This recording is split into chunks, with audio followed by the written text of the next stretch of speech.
बिस्मिल्लाहिर्रहमानिर्रहीम। अस्सलाम वालेकुम एवरीवन, मैं हूँ ज़ैनी सिद्दीकी और आप देख रहे हैं मेरा यूट्यूब चैनल ज़ैनी सिद्दीकी। आज जो मैं रेसिपी लेके आई हूँ वो रात के बचे हुए सालन के पराठे की है। तो चलें स्टार्ट करते हैं। एवरीवन, ये मैंने एक बाउल लिया, उसके अंदर मैंने हाफ़ कप मैंने गंदम का आटा ऐड कर दिया है। ये मैंने 1 कप मैदा ऐड कर दिया है।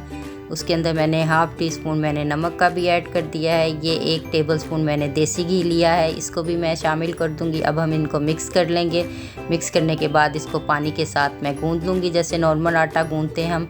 तो एवरीवन, ये देखिए हमारा आटा गूंद गया है। ये देखिए कितना सॉफ्ट बना है। इसको हम 15 मिनट के लिए अब हम रैप करके रख देंगे। तो दूसरी साइड पे अब हम जो रात का बचा हुआ हमारा सालन है इसको लेंगे। इसके अंदर मैंने आधा चम्मच नमक का शामिल कर दिया है, 1 चमचा मैंने पीसी हुई लाल मिर्च का शामिल कर दिया है, 2 मैंने हरी मिर्चें काट के वो भी ऐड कर दी हैं।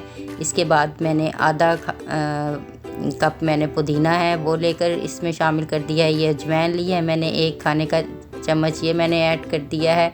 अब हम इसको अच्छी तरह से मिक्स कर लेंगे। एवरीवन, ये बहुत लजीज मटीरियल तैयार हो गया है माशाल्लाह से।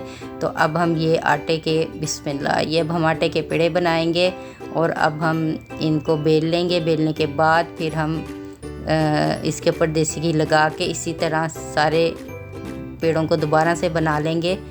बनाने के बाद अब हम ये जो हमने बेल लिए हैं, अब इसके अंदर हम मटेरियल ऐड करके ये हम अपने पराठे को रेडी कर लेंगे। ये देखें एवरीवन, ये हमारा पराठा बेल के रेडी हो गया है। अब हम इसको अपने पैन को ग्रीस करने के बाद इसके ऊपर ये पराठा डाल देंगे। बिस्मिल्लाहिर्रहमानिर्रहीम। ये हमने पराठा ऐड कर दिया है। ये हम देसी घी डालेंगे। देसी घी डालने के बाद ये हमारा पराठा मज़ेदार रेडी है। इसी तरह हम सारे पराठों को रेडी कर लेंगे एवरीवन।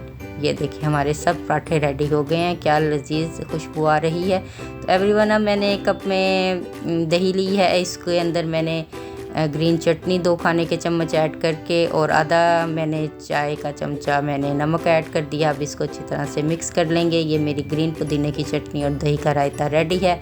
ये अब हम पराठों को कट कर लेंगे। कट करने के बाद इसको हम डिश आउट करेंगे। ये देखिए मैंने 2 चीज़ के पीस रख दिए हैं। ये हमारा मज़ेदार लाजवाब सा पराठा रेडी है रात का बचे हुए सालन का। तो एवरीवन, चलें अब हम इसको टेस्ट करते हैं।